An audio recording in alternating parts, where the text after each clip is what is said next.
کلام لوگوں کو ہدایت کی طرف لاتا ہے۔ آئیے ایک اور واقعہ سنیے۔ مصعب بن عمیر رضی اللہ عنہ جو مبلغ رسول تھے، اللہ کے رسول صلی اللہ علیہ وسلم نے جب انصار نے آپ سے گزارش کی کہ اللہ کے رسول کچھ لوگوں کو ہمارے پاس بھیجیے تاکہ ہمیں اسلام سکھائے، مصعب بن عمیر رضی اللہ عنہ کو اللہ کے رسول صلی اللہ علیہ وسلم نے مدینہ بھیجا۔ یہ جب مدینہ گئے اور وہاں جب دعوت اسلام دینے لگے تو ایک شخص جن کا نام اسید بن حضیر آتا ہے، یہ وہاں آیا جو کہ اپنی قوم کا سردار تھا، اور آ کر کہا کہ تم مصعب بن عمیر، تم مدینے میں فتنہ مچا رہے ہو جیسا تمہارا ساتھی مکے میں فتنہ مچا رہا ہے، لہٰذا اگر تم نے میری قوم سے بات کی یا منہ کھولا تو میں بہت برا انجام کروں گا، تمہارا یاد رکھنا۔ تو مصعب بن عمیر رضی اللہ عنہ یہ اللہ کے رسول صلی اللہ علیہ وسلم کے شاگرد تھے، آپ حکمت جانتے تھے۔ کہا اچھا ایک کام کرو اسید، تم میرا کچھ بات تو سن لو، اگر صحیح لگے تو ماننا، نہ لگے تو انکار کر دینا۔ اسید نے کہا بات تو بہت صحیح بول رہے تم، پسند آئی تو مان لوں گا، نہ ہی تو بہت برا حال کروں گا، لیکن کہا جو چاہے کرو، ٹھیک ہے سن تو لو میری بات۔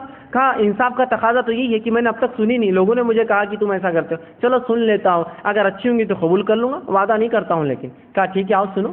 وہ بیٹھے اور آپ نے ان کے سامنے قرآن تلاوت کرنا شروع کیا۔ جب تھوڑا ہی قرآن پڑھا تھا تو یہ اتنے متاثر اور کہا سبحان اللہ، اتنا پیارا کلام، اتنی اچھی بات، اتنی زبردست بات، یہ انسانی کلام نہیں ہو سکتا، یہ کلام پر میں بھی ایمان لاتا ہوں، اس کلام کو میں بھی قبول کرتا ہوں، اور صرف میں قبول نہیں کرتا ہوں، اپنی قوم کو دعوت دوں گا۔ وہاں سے اٹھ کر اپنی قوم میں گئے اسید بن حضیر رضی اللہ عنہ، اور اپنی قوم سے اعلان کیا کیا میں تمہارا سردار نہیں ہوں؟ تو کہا ہاں تم ہمارے سردار ہو۔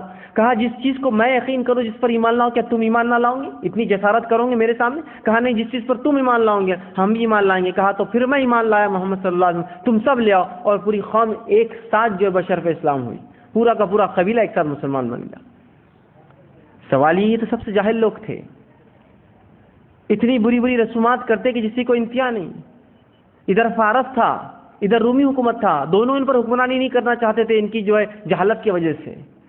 وہ قوم دیکھیے اس کلام کو سمجھ رہی ہے، اس کی طرف متوجہ ہو رہی ہے۔ ان لوگوں کے قول کا پھر کیا جو کہتے ہیں قرآن پڑھنے سے گمراہی آتی ہے، لوگ ہدایت سے ہٹ جاتے ہیں، گمراہ ہو جاتے ہیں۔ یہاں تو لوگ ہدایت کی طرف جوگ آ رہے ہیں اس کلام کو سن کر۔ اس کلام میں یہ خصوصیت یاد رکھیں، اس کلام میں خصوصیت ہے کہ لوگ اس کی طرف آتے ہیں۔ ہاں جن کے مفادات اڑتے ہیں آپ کی ہدایت سے اور میری ہدایت سے، ان کو تو اس سے چوٹ لگتی ہے کہ لوگ کیسے پڑھ لیتے ہیں اس کو، ہدایت کی طرف آتے ہیں۔ آگے آئیے، نہ صرف قرآن ہدایت ہے بلکہ قرآن مجید